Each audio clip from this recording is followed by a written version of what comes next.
This week On the Road with Mickey, the golden age of Disney feature films.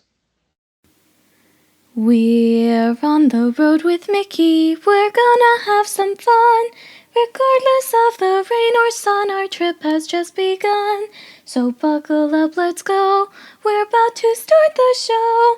And maybe if you like us, you'll see where else we'll go. Hey everyone, I'm Mike, and she's Sophie. And she's Brenda. Hi, everyone. And he's Grogu. He's saying, "Hi everyone, back to you, Aunt Brenda." He's so cute. He loves you. Yeah, So sweet. he tolerates me. He loves Sophie and Brenda. He can't stand me. No. He loves you. Yes, very much. And we are on the road with Mickey. This is episode 274 for July 21st, 2025, and our feature topic this week is the golden age of Disney feature films.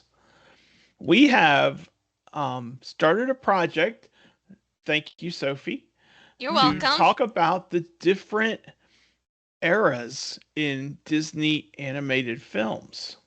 And this one, the Golden Age, represents what, Sophie? 1937? To 1942.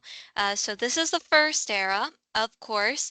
You've got the Golden Age, you've got the Wartime era, Silver Age, Bronze Age, the Disney Renaissance, and then after that is hang on, I have it written down, but point is you've got a lot of them, and they go through the periods of time from when Disney first started into the modern day. Okay, yeah, you have the Disney Renaissance, the post-Renaissance, and then the revival era, which is what we are in right now.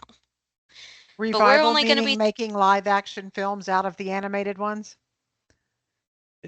I we think of will it talk about more, that on a later date. yeah, Okay. Gotcha. but I think of revival as in um, reviving the art form from Disney, not necessarily, it's a reviving of how good the movies became. Because there was a point where they weren't as quite as good. Shh, I didn't say that. I Disney, didn't hear it. mute me there. You mute me there, okay? Again, we will talk about that at a later date, depending on how well this episode does. Yeah. This was totally Daddy saying, Sophie, pick a topic for us. And I said, okay, I want to talk about this. And Daddy said, sure, we'll try it. Yep. I don't know how well this is gonna go, but it's my show, so anyway, let's get on to the big cheddar, please. Yeah. Sophie, why don't you start us off with cheddar from the big cheese? Okay, I would love to do that. The latest episode of We Call It Imagineering is out, and this episode is looking at the backstage of Disney Live Entertainment, including the first look at Disney Starlight, which is the new nighttime parade that is coming. Yeah. I'm excited for it because I love Disney's live shows. I loved Beauty Hmm. and the Beast live on stage. That was great. So I would love to see what the backstage looks like. Yeah. Yeah. Yeah. And I want to talk about Walt. I usually Go leave this for for it. Brenda, but today I'm talking about Walt. Walt Disney's A Magical Life opened up at Disneyland on July 17th, and it's all over the internet. It is YouTube, Facebook, Reels, Insta Stories, you name it, it's out there. So my question is, have you seen it? And what did you think? I have not seen it in person, um, but I think it's kind of neat. There is some debate on Walt's face and the roundness of it. It is a little bit round. Some people are saying it looks only, well, it looks mostly like Walt, but there's just something about it that's off. So, anyway, let us know in the Anyway, comments what you think of it if you've seen it.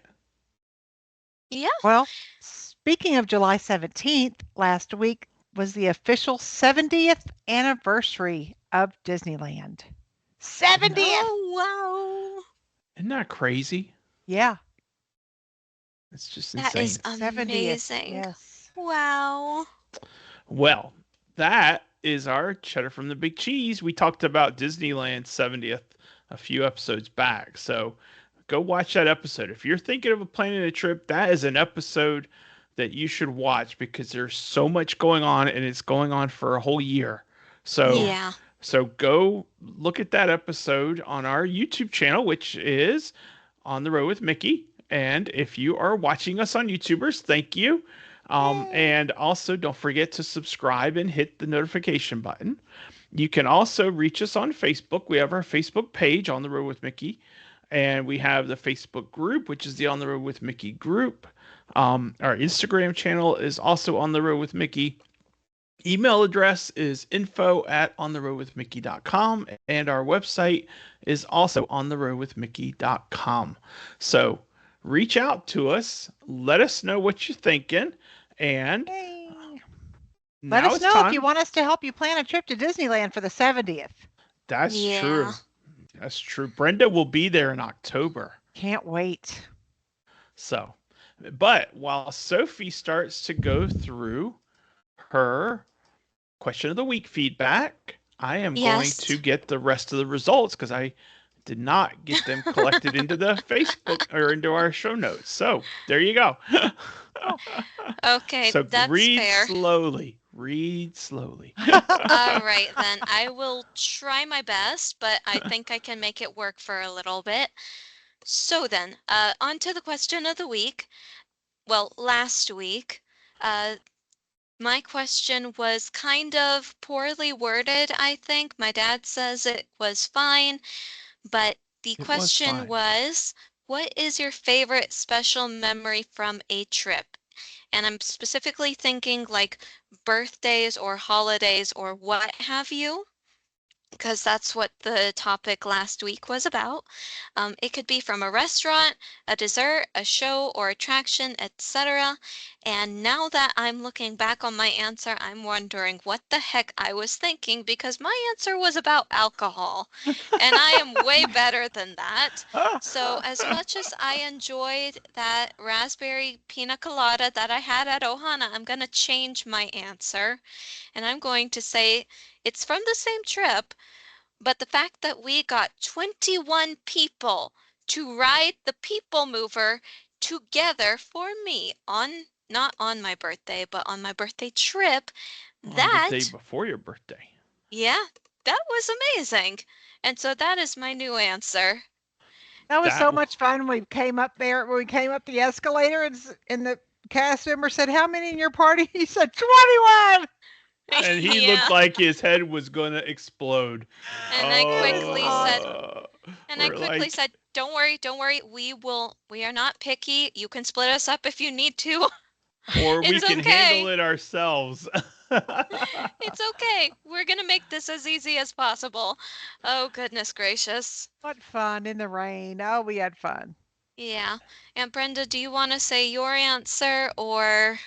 Go for it, Brenda. Go Sure. for it. Go for it. Mine was about the first time I ever saw Osborne Family Spectacle of Dancing Lights. It was a huge surprise, and I was in awe of that beautiful celebration. So that's probably why it's my all-time favorite.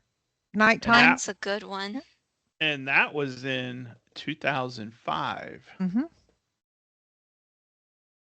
All right. Well, mine was it's hard to come up with answers sometimes. Yeah. Cuz we've all been there many times. So to me, it's like what comes into your head, what's the first thing you think of? And so for me, mine was thinking back to the last trip when we went. It was Robin, my mom, Cindy, Sophie, myself, and we party hardied with Butch and Brenda. And let's face facts, there is no party unless Butch and Brenda are there because they are the Hey. party, right, Sophie? They are. Oh my They Rock are the gosh. on. party. I was so happy to give you guys a hug. Oh, me too. I was so happy to give you a hug. That was So so great. And I that still was, use that teapot you gave me. Thank you for that. Yay. yeah. I See, love on a that teapot. teapot. Yeah. You're welcome. So so that was a highlight. That was a great memory for me. And um Cindy, silent partner, she said one great memory she has is when we were there for the Eat to the Beat, when we heard 15 minutes of the For King and Country concert, and then we were washed out by the monsoon. Oh my gosh, what a memory that was. Yeah, The Oh, it rain. was. all that equipment. Honestly, Yeah, Daddy, I look back on that trip and I'm like, there's a reason why it rained that hard. God did not want us to drive back to North Carolina that night. that's right. You never know what he saved you from. You It's never right. know.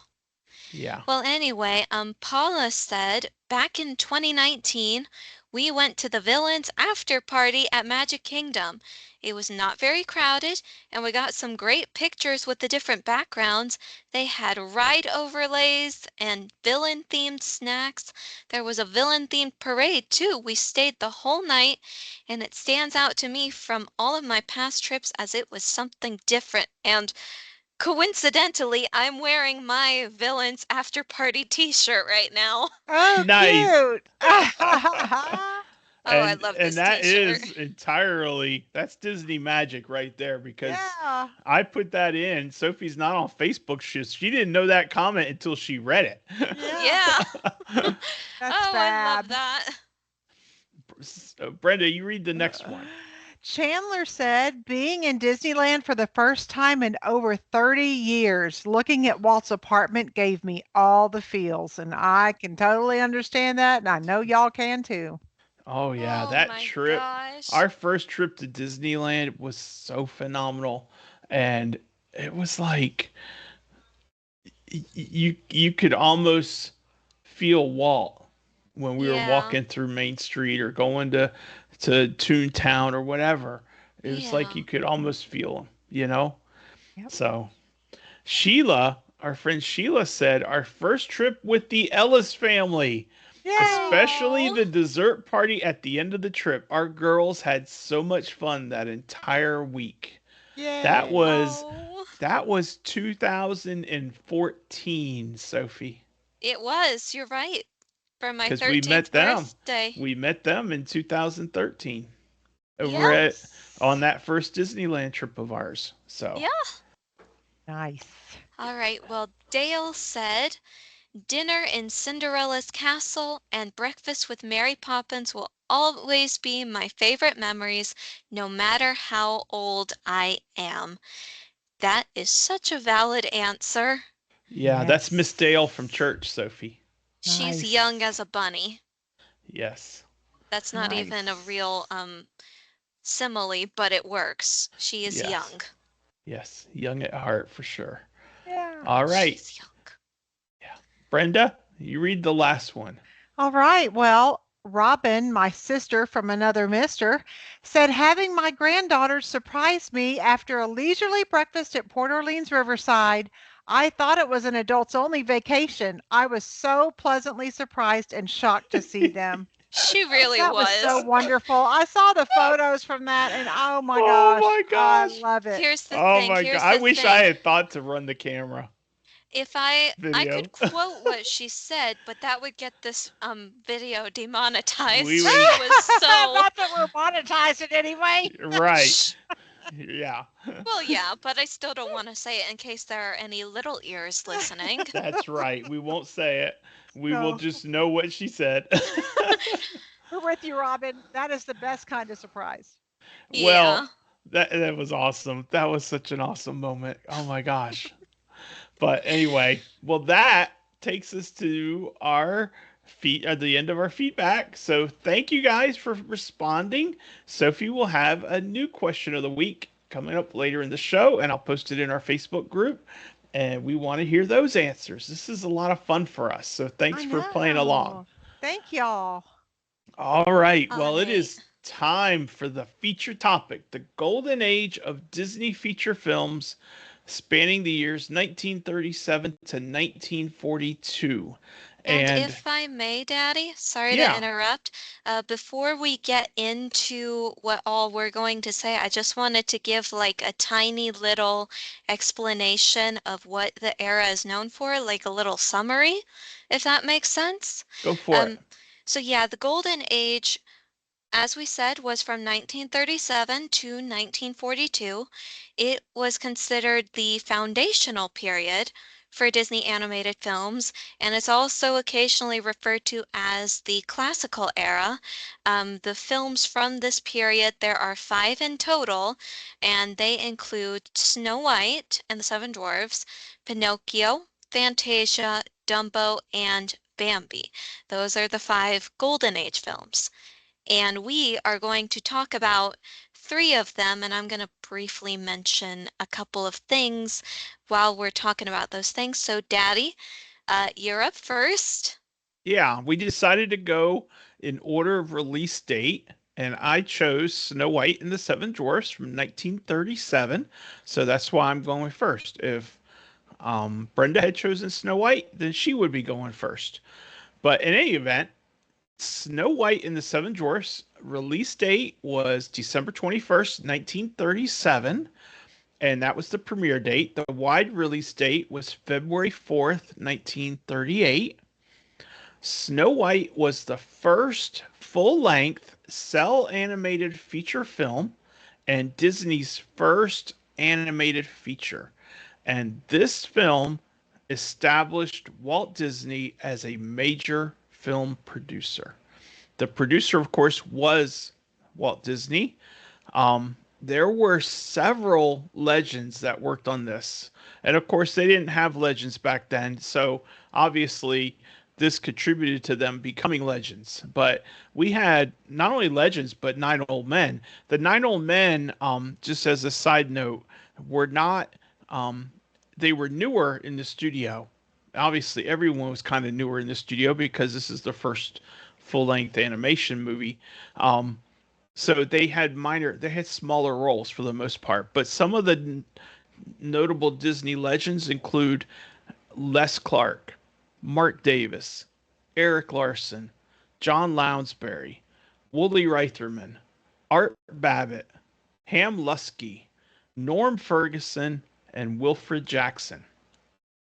And I'm Nice. like, that is a who's who of Disney right Isn't it there. though? Yeah. Oh my gosh, it is just Yeah. phenomenal.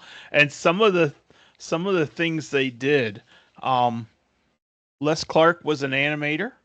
Mark Davis and Eric Larson were assistant animators.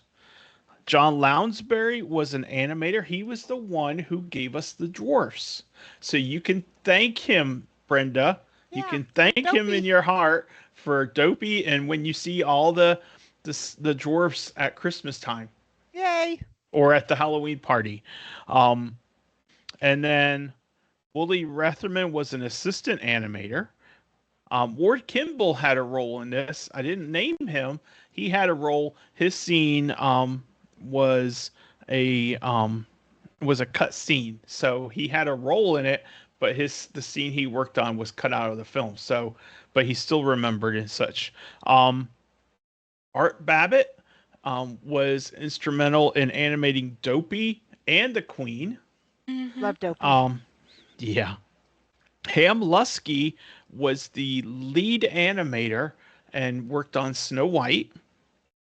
Norm Ferguson worked on the Queen as well as the Huntsman. And Wilfred Jackson was a sequence director, so he kind of made the sequences work. That's the way I understand it, anyway. So, so I just think that's so cool. I just think that's so cool. Um, in addition to the Disney legends, the music, part of the what makes Disney movies so awesome is the music. And out of Snow White and the Seven Dwarfs, there are a ton of great songs, but three notable ones: Hi Ho, we're off to work we go," which when I have to wake up at 5:45 a.m. Eastern time to do dining, my alarm that goes off is Hi Ho, Hi Ho. Cute. Very cute. Also, someday my prince will come, sung by Snow White, and Whistle While You Work, sung by the dwarfs, and as we all know, you can also hear "Whistle While You Work" when you're riding the Seven Dwarfs Mine Train. So don't forget. Okay. Um, Hmm. some neat awards. Obviously, everyone knows about the Oscar that Snow White won, which Oh was yeah. one big Oscar for Walt, along with seven little dwarf side Oscars that went along with it, and they were presented to him by Shirley Temple. Yeah. That's like an iconic scene in the Oscars history is him receiving those. Um, the movie was recognized in the National Film Registry in 1989, and it is on the American Film Institute's top 100 movie list. And it also, Snow White and the Seven Dwarfs also established Disney and the Princess brand, as well as setting the standard for animated feature films. So there's a lot that went into and came out of Snow White and the Seven Dwarfs. So one of the reasons I wanted to talk about it, though, is because when Sophie was born in 2001, one of the things that Disney did just prior to her being born is at the Disney store. That's a throwback because you don't find them anymore. At the Disney store, they re-released the DVD for Snow White and the Seven Dwarfs. It was a two DVD set, and I bought it because I'm like, Cindy, we got to get this because we've got a Disney child to raise. Hmm. And she's like, okay, throw your money down. She didn't say it quite like that. I'm exaggerating. But in purchasing it, though, they gave us four lithographs from the movie. And we have those lithographs. Ah, They are neat. still in Sophie's room to this day, hanging on the wall. We bought frames for them and everything, and they are still there. Yep. And so it's almost like this was like our introduction for Sophie to Disney, you know? Yeah. Yeah, So that's so very we sweet. that's a personal memory.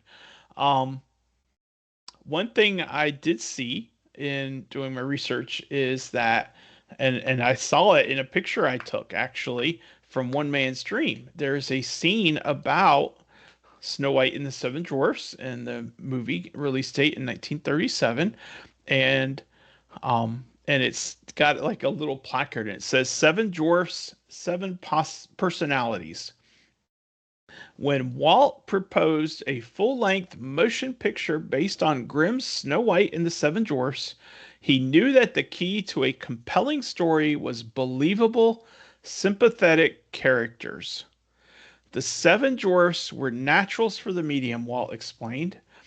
In them, we could instill boundless humor not only as to their physical appearances, but in their mannerisms, personalities, voices, and actions. And I would argue that they worked that to perfection with They Snow White and the really Seven did. Dwarfs.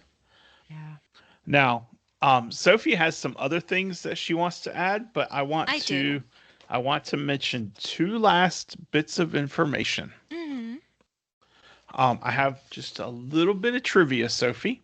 Yeah. The budget for Snow White and the Seven Dwarfs in the 1930s was $1.5 million. Oh, goodness gracious. Imagine how much that would be today. I know, but in Hmm. 1934, when the project was announced by Walt Disney, that was a ton of money. Let me tell Oh, you. Yes. yeah. He Yes. the they had over 750 artists working on the project, and they produced more than 2 million drawings. Goodness. Oh, my goodness. Um, the name Dopey, Brenda, was coined specifically for the film. Oh, sweet. Oh. And of course, everyone knows about the merch, the soundtrack, and Snow White Scary Adventures, and Snow White's Hmm. Adventures, and all the Seven Dwarfs Mine Train, all the things that came out of this movie. But I want to end my portion by saying that I believe in my heart that the success, if Snow White had not been successful, I do not believe that Disneyland would have opened in 1955. Oh, of course it wouldn't. Like you can see in the actual Walt Disney Animation Studios in Burbank, California, the building has the seven dwarfs acting as pillars holding up Oh, the roof, yeah. and that is because it is Snow White's profit that it made with which Walt Disney built that studio. If Snow Yeah. White had been unsuccessful, Walt probably would have filed for bankruptcy and would have faded into obscurity. Yeah. And there wouldn't have been No a stopping him. Disneyland. No No stopping him. stopping. He Yeah. had guts and grit. Yeah. Yeah. So that's what I came up with on Snow White and the Seven Dwarfs. And that is great. The only thing I really want to add on to this is the mention of Snow White's unofficial predecessor, which was a Silly Symphony cartoon, which is what Walt was working with in between feature-length films and before them. Mm-hmm. And that Silly Symphony that is considered Snow White's predecessor is called The Goddess of Spring. It is a retelling of the Greek myth of Hades and Persephone, and it was used by the animators as a sort of practice run to see if they could draw realistically proportioned figures like you see in Snow White using a technique that's called rotoscoping, which is where they trace over um, a film of real people. It's used in a lot of Disney films.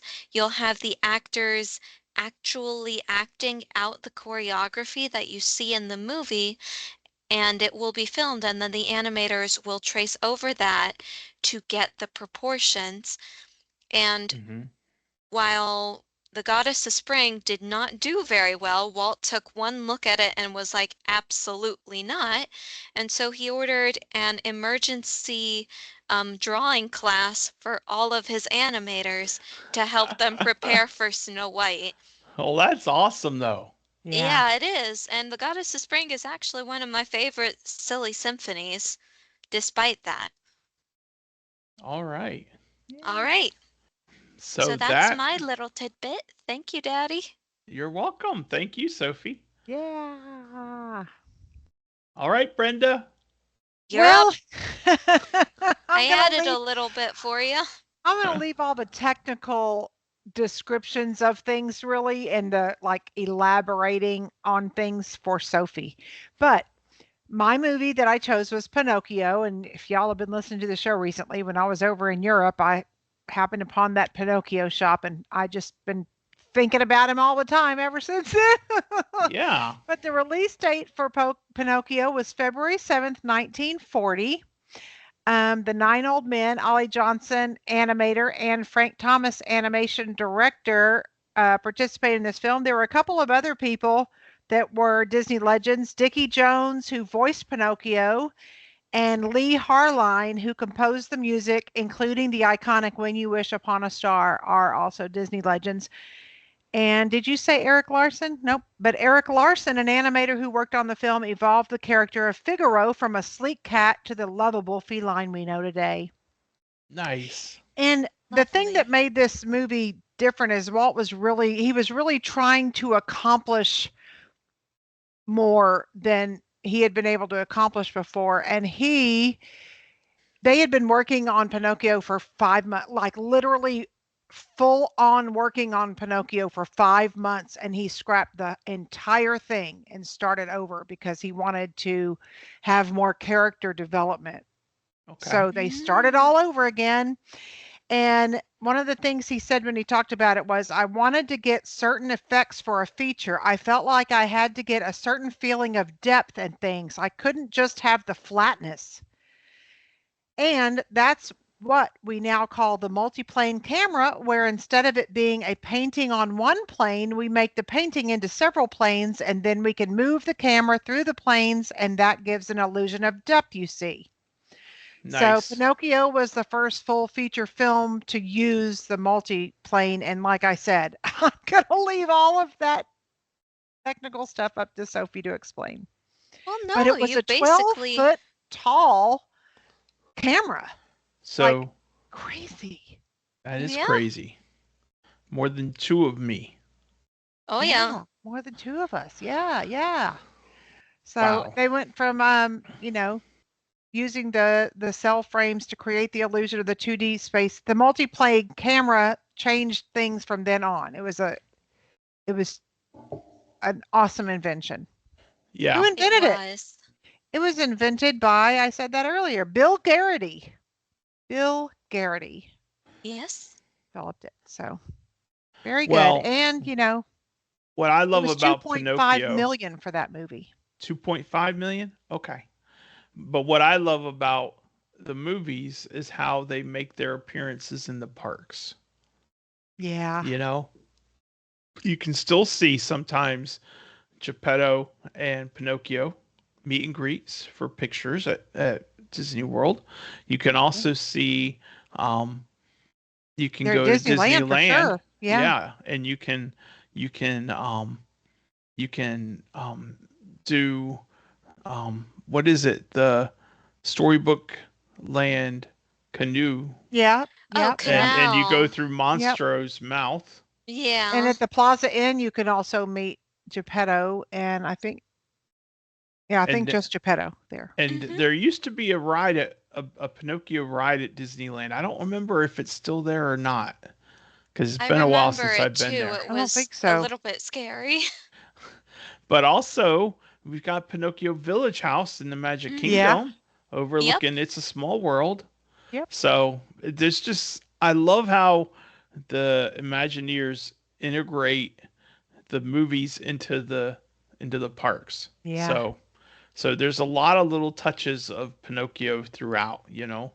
Um, so I love Yeah. it. I love it. And Pinocchio was released on February 7th, 1940, one day after my birthday. Yep. So Mm-hmm. there's that. Not the same year, Not the same year No. though. but it Not the was same year. it wasn't as well received because of some things that Sophie's going to talk about that happened, and Yeah. but it's fabulous. It's a fabulous movie as far as I'm concerned. It Me too. absolutely is. And as for the multiplane camera, you pretty much nailed it. I do know that there exists three multiplane cameras still in existence today.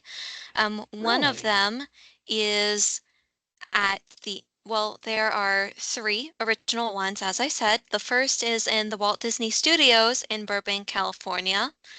The second one is at the Walt Disney Family Museum in San Francisco, which I have been to. And the third in the Art of Disney Animation exhibition at Walt Disney Studios Park in Disneyland, Paris. They have a duplicate in One Man's Dream at Hollywood Studios, though that one is not the original 12-foot tall one, it's a miniature sized one. Okay. Yes. Okay. Very interesting. Yes. Very. As for the reception of Pinocchio, like Aunt Brenda was saying, it did not do very well in the box office when it was first released, even though it is now critically acclaimed. And the reason for that was, of course, World War II, because Pinocchio was released in 1940. That was right in the middle of everything going on in Europe. Hmm. Disney Studios had no way to distribute their films overseas. They had to keep it in the US, and because of that, their profits were severely decreased. The same thing happened with my movie that I'm about to talk about, which was called Fantasia. It is the third Disney film to be released. It was released on November 13th, 1940, so the same year as Pinocchio, just like 7, 10 months later, something like that. Hmm. Um, this film was actually kind of a spur of the moment idea by Walt, because originally it had been intended to be a very elaborate silly symphony. Again, I love silly symphonies. This one was going to be called The Sorcerer's Apprentice, and it would feature Mickey Mouse, who at the time was dipping in popularity. Walt, however, looked at the costs that would be needed to create the short film and realized that they would outweigh the potential profits he would make, and so decided feature-length films always make more money, so we are just going to make it into a feature-length film. But of course, he was limited to the length of the music that was being used for this short, which was called The Sorcerer's Princess, hence its name. So he thought to himself, we're doing this all based on music. I'll just find some more music to animate stuff to. And so became Fantasia as we know it today. It is mainly based off of classical musics. You have the first act, which is themed around Leopold Stokowski's The Nutcracker Suite, and it doesn't give Christmassy vibes at all. It's themed to something you would never expect.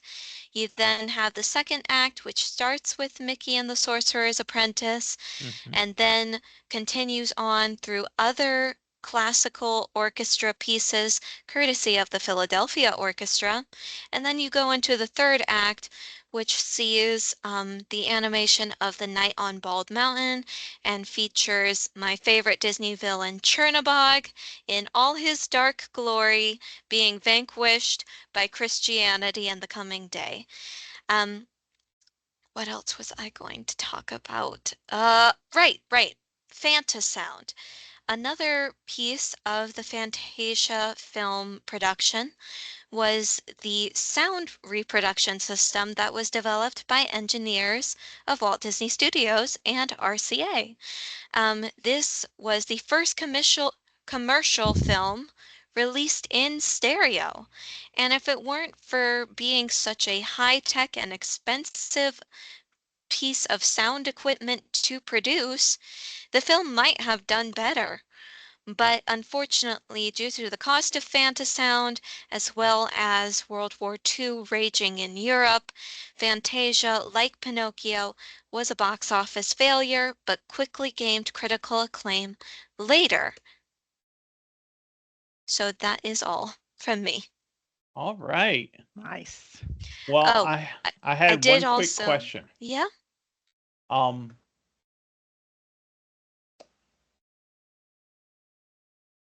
what was I going to ask though? I'll let you figure that out while I keep yapping for a minute. I did want to focus on the last two movies in the, um, you know, Golden era. golden era. Thank you.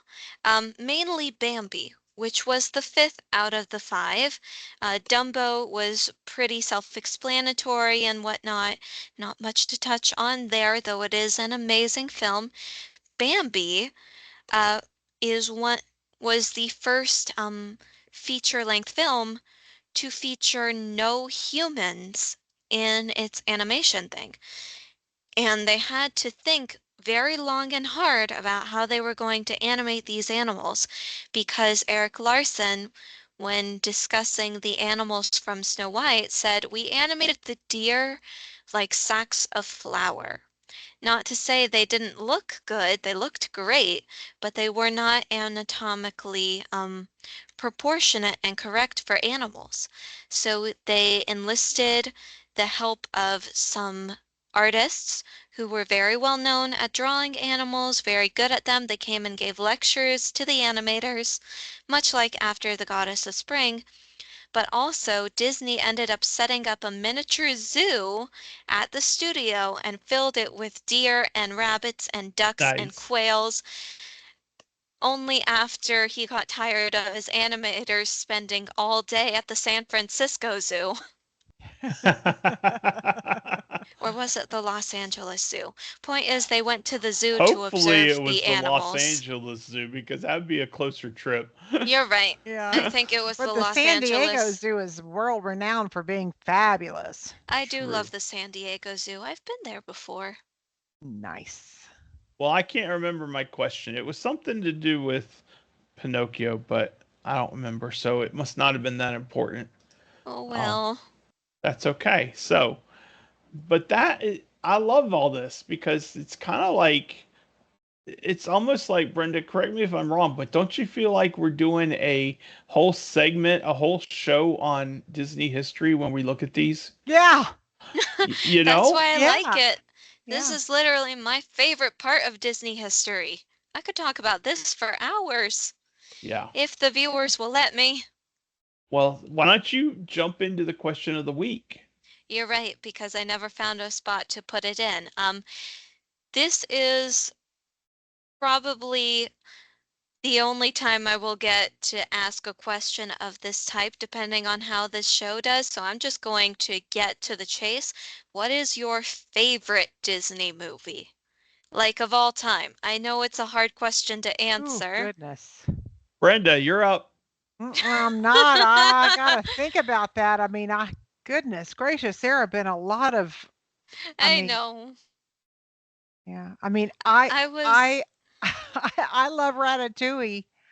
I have many reasons for loving Ratatouille, but I, Which are? well, I mean, I'm raised in a family with a father that we had every Sunday was spaghetti and family, and he could cook anything. He didn't need a recipe. He just was amazing, and my youngest son has that same gift, and when I watched Ratatouille for the first time, my youngest son watched it with me, and it, he was young and he fell in love with, it's just like anyone can cook, and it was just inspirational, and it just belongs in my heart. But there's a lot of Disney movies that have a place in my heart too. you're right. Yeah. You're absolutely right. Um, Sophie? I'm going with my gut here. I was talking about Fantasia, and that is because Fantasia is my favorite, at least from the Golden Age, and it's fresh on my mind right now. Mm-hmm. I When I first went down to Florida, which is the reason why this podcast got started, I was moving into my apartment near school so that I could be close since my school didn't offer dorm rooms. My parents helped me set up my bed, put away my clothes in the drawers, and set up my TV, which was a gift from Uncle Randy and Aunt Sheila, and it had all the bells and whistles on it. It had Disney Plus, Amazon Prime, Hulu, Netflix, you name it, it was on that thing. And the Nice. first thing I remember doing after my parents had left to go to the hotel so they could go to bed and then go back home, I was like, you know what? I want to watch a movie. So I put on Fantasia and I watched it until I fell asleep. Sweet. It was Yeah. very, very nice. Yeah. And Nice. there in the hotel, we had our angst. We were I like, know. Oh, we're shoot, like, yeah. are we doing the right thing?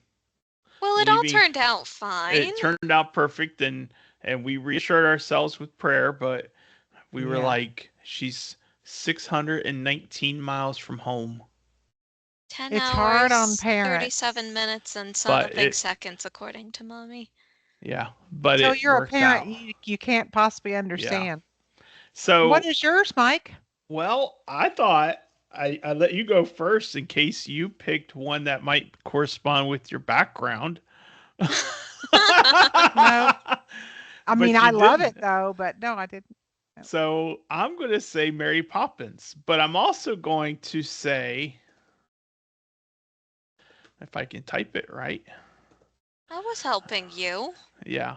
Um, what I'm also going to say is there are, I mean, I found a Wikipedia and there's only like 8,000 movies I could choose from, Oh, darn. you know? And I started thinking I got a lot of movies that I got to rewatch.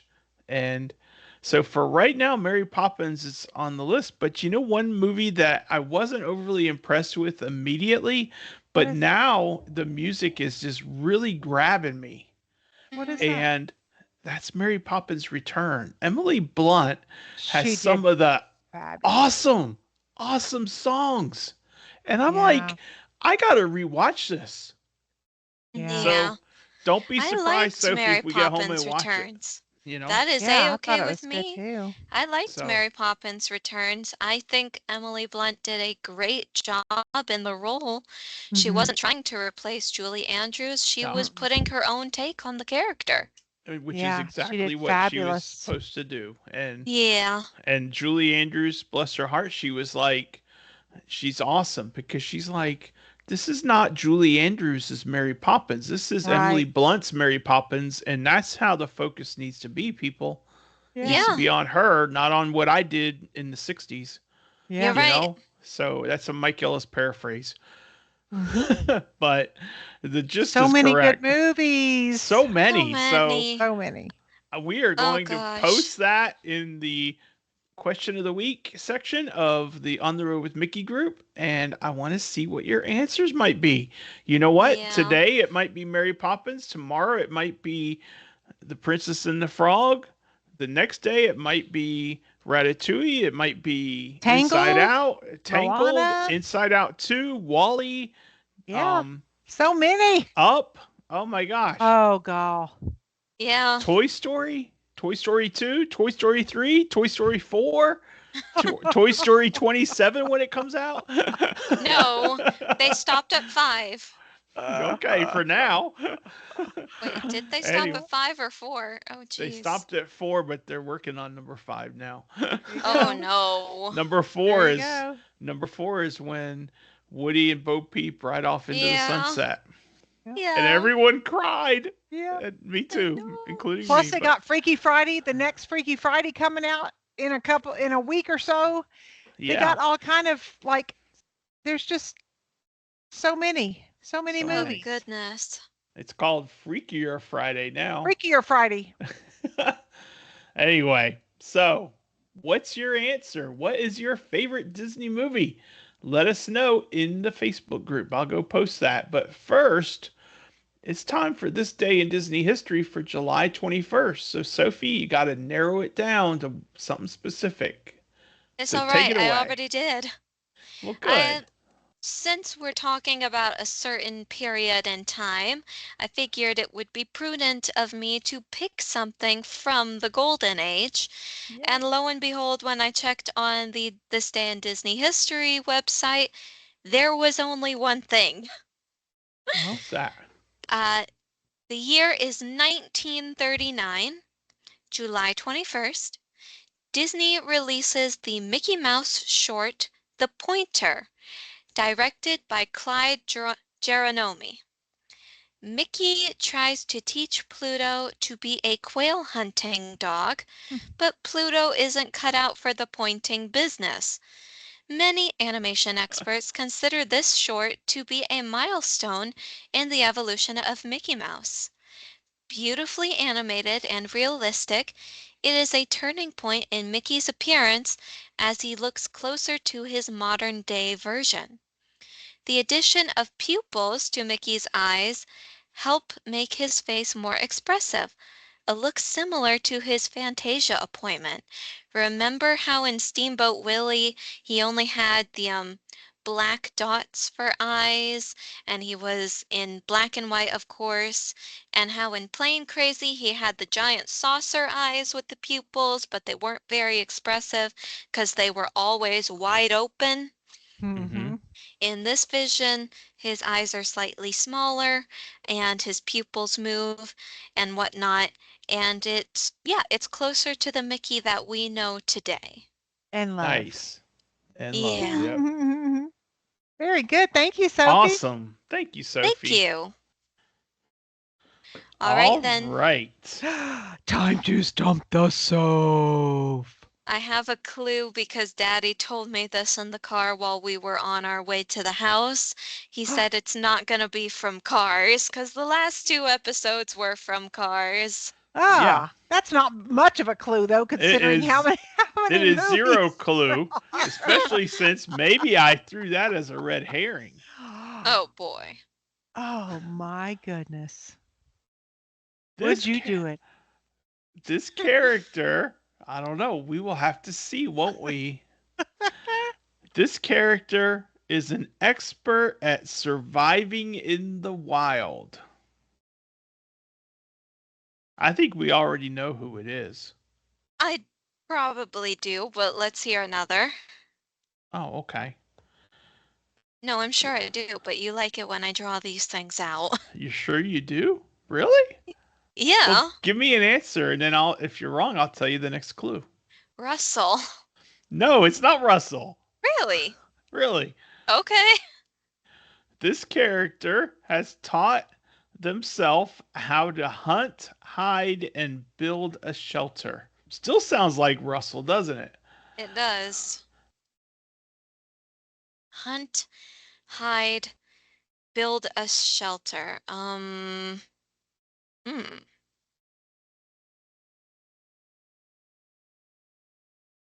Hunt, hide, build a shelter. Um, Excuse me. Merida? Nope. Okay. Let's see here.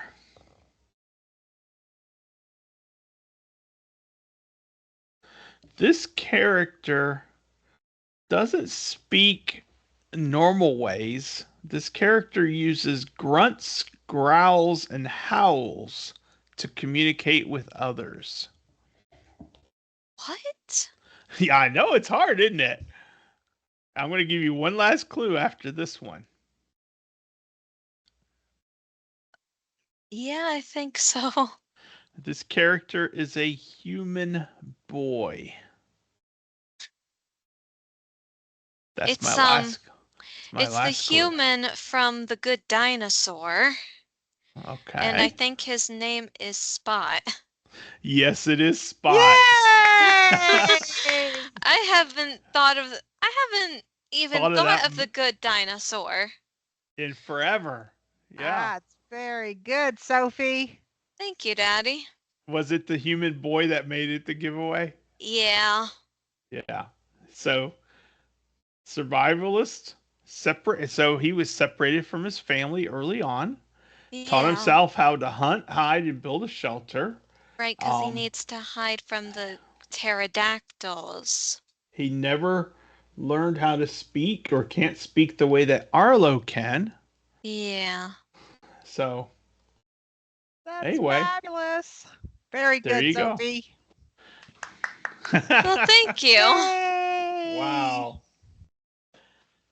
4 clues, but Very still good. counts. Yeah. Yeah. All right. Well, Brenda, it's time for a little bit of Walt. Yes, the main man, Walt. Well, this is something Walt said during a New York Times Magazine interview on Mickey's 25th birthday. Okay. This is tough, trying to explain Mickey. It's been done by experts, and the best any of us has been able to come up with is the fact that Mickey is so simple and uncomplicated, so easy to understand that you can't help liking him. Yeah. Yeah. He's So- likable. Yeah. So November 1953 would have been the 25th. Yeah. Yeah. Wow. Okay. Well, that's awesome. Great quote, Brenda. Great quote, Walt. Yeah. All We right. know well, one thing, it all started with a man. Yes, We don't it did. care what anybody says. Yes. Well, he says it started with a mouse. Yeah, because he didn't take credit, but we know the truth. Yeah. Well, that, my friends, wraps us up for this week. Next week, we are taking a trip down memory lane. If you were here from the beginning, you heard me say that this is episode 274. Next week is episode 275, and we are going to remember our top 5 favorite memories from the previous 274 episodes of On the Road with Mickey. So that I'll bet you that will play into Sophie's question of the week, perhaps. Oh, Maybe certainly. so. Certainly. So that's next week. So we hope you all have a great week. Remember to share your smile. Always give someone some encouragement. That's what this world's about, is for everyone to encourage each other. If you're having a rough week, I hope someone smiles and makes your week better. And if you're having a great week, share a smile with someone else so that their day can get better. In the meantime, we hope we have brought smiles to your face. I'm Mike. She's Sophie. That's Brenda. And he's Grogu saying sayonara. And we will See you on the road. Bye. Bye. Bye, everyone. Bye, Grogu.